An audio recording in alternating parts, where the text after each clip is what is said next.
Salam Sinki. Di pertemuan kali ini kita akan mempelajari tentang materi produksi video.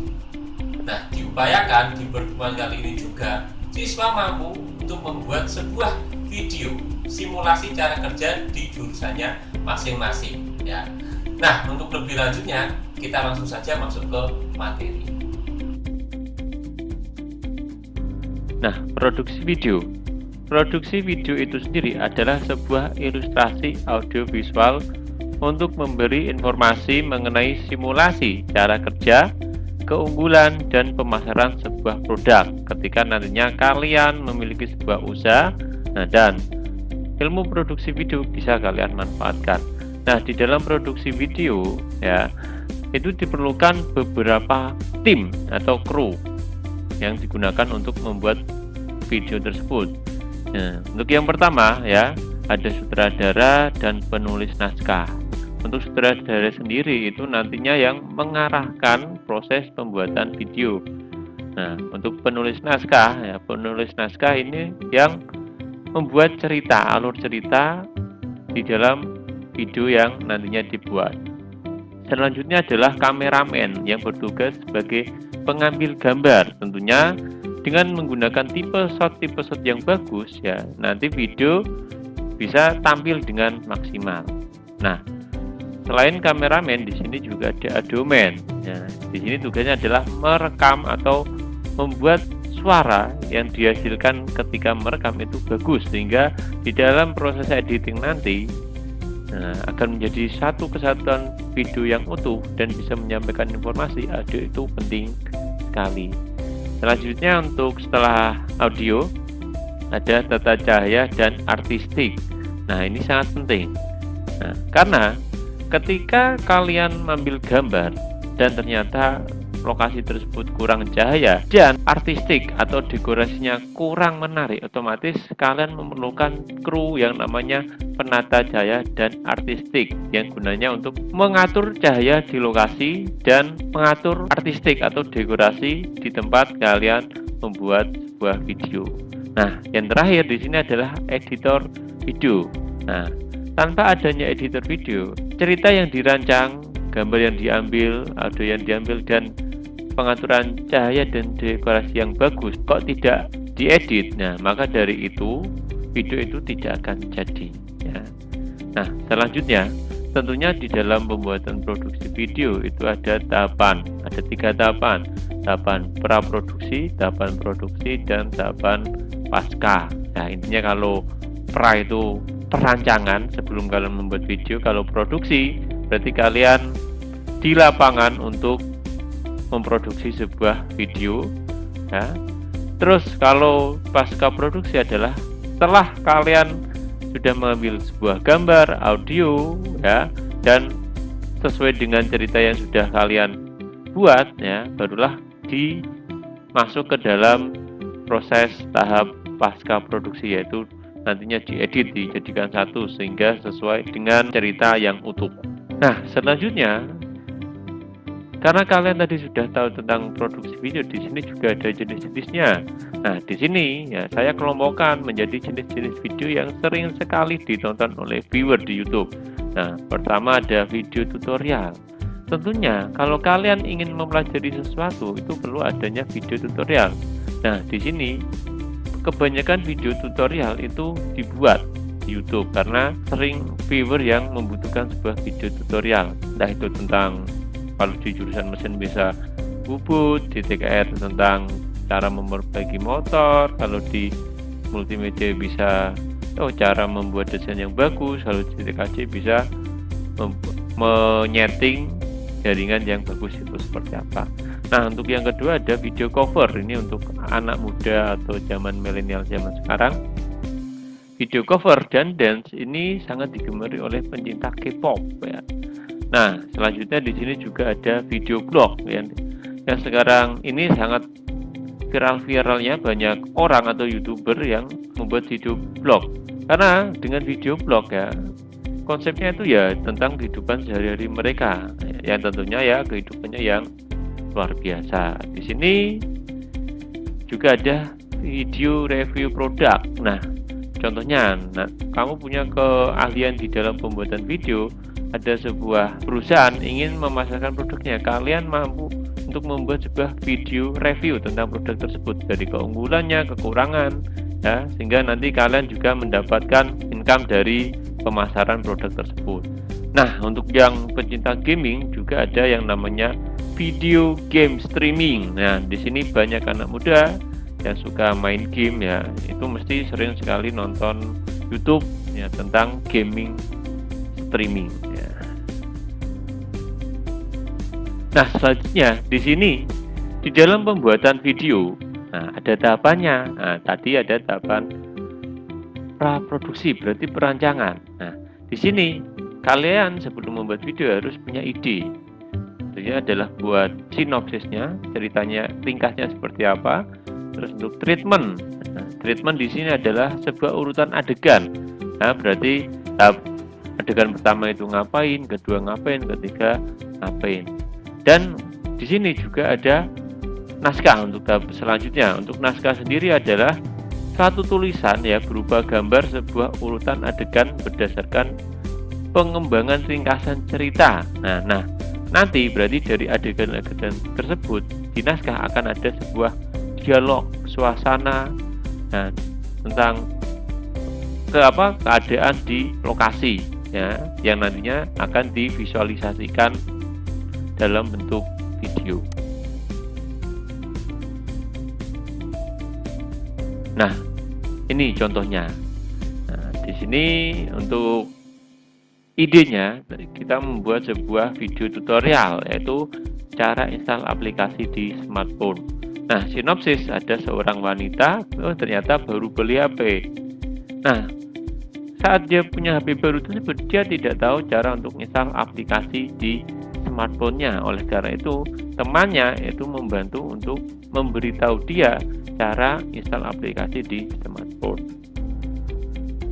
Nah, untuk contoh treatment seperti ini, di sini ada in, ya, di sini in semua. Kalau ada X berarti lokasinya itu ada di luar ruangan. Nah, di sini bisa kita lihat di adegan yang pertama ada seorang wanita bingung, ya, dengan tentang cara install aplikasi di HP barunya. Terus tiba-tiba temannya datang, ya, memberitahu cara install. Terus kemudian temannya memberitahu, oh, ini loh langkah-langkahnya seperti apa. Ya. Terus di situ, ya, si temannya itu mulai mengoperasikan HP-nya untuk memberitahu si wanita tersebut yang memiliki HP baru. Nah, di langkah kelima, akhirnya wanita yang tadi belum bisa install aplikasi itu bisa install di HP barunya karena diberitahu oleh temannya. Nah, untuk yang terakhir, wanita yang tadi memberi pesan kepada semua orang tentang wabah COVID-19 untuk di rumah saja. Nah, untuk naskahnya seperti ini. Naskah untuk yang adegan pertama, ya, di sini diambil gambar dengan tipe shot. Nah, jadi tipe shot itu teknik ambil gambar. Ini nanti kita dari setelah kita bahas tentang naskah, ya. Di sini untuk ada seorang wanita bingung dengan cara install aplikasi di HP barunya. Lalu untuk wanita itu berdialog. Nah, jadi di sini ada lokasinya di mana, pengambilan gambarnya seperti apa, situasinya seperti apa, dialognya seperti apa juga. Nah, di sini ada transisi cut to. Nah, seperti di PowerPoint, pas dulu kalian mempelajari PowerPoint kan ada pembelajaran transisi, perpindahan antara adegan satu dengan adegan yang lain. Di sini saya menggunakan cut to atau langsung berpindah saja. Nah, ini adalah contohnya. Nah, tentunya setelah kalian sudah mampu membuat sebuah ide, sinopsis, treatment, naskah, nah, ada storyboard. Nah, storyboard itu sendiri, ya, itu adalah sebuah papan gambar yang menceritakan video yang nantinya kalian buat. Contohnya seperti ini. Di sini untuk papan gambar yang pertama itu tentang opening, berarti opening dari video yang kalian buat. Selanjutnya adalah adegan yang pertama, ya, di dalam ruangan sedang bingung. Terus adegan yang ketiga, nah, atau ternyata ada temannya datang, ya, dan akhirnya di adegan selanjutnya ya temannya memberitahu cara install aplikasi. Nah, di sini akhirnya temennya tadi, si wanita yang tidak bisa install aplikasi, memberitahu cara untuk installnya. Nah, setelah dia diberitahu, akhirnya di adegan selanjutnya dia paham untuk cara install aplikasi di HP barunya. Nah, dan tentunya si temannya tadi memberitahu viewer tentang itulah cara yang digunakan untuk install aplikasi di smartphone. Nah, terus untuk tahap selanjutnya si wanita tadi yang belum bisa install aplikasi di smartphone, ya, memberitahu kita semua tentang wabah atau bahayanya wabah COVID-19, dan akhirnya ending ada thanks for watching. Nah, seperti di YouTube. Nah, untuk kalian, ya, untuk melihat hasil videonya silahkan bisa kunjungi situs YouTube ini, ya. Tinggal linknya kalian klik, karena di postingan daring itu ada sebuah PowerPoint yang berisi tentang link video. Nah, di sini, nah, ini adalah beberapa teknik yang nantinya kalian gunakan untuk produksi, terutama ini mesti di bagian kameramen, ya. Tentunya kameramen harus tahu yang namanya segitiga exposure, ya, yang digunakan untuk mengatur kecerahan di dalam pengambilan gambar. Untuk segitiga exposure itu sendiri ada ISO, shutter speed, aperture. Nah, dan di sini saya tambah untuk white balance. Nah, ISO sendiri, nah, itu digunakan untuk mengatur, ya, sensitivitas sensor kamera terhadap cahaya yang masuk, ya.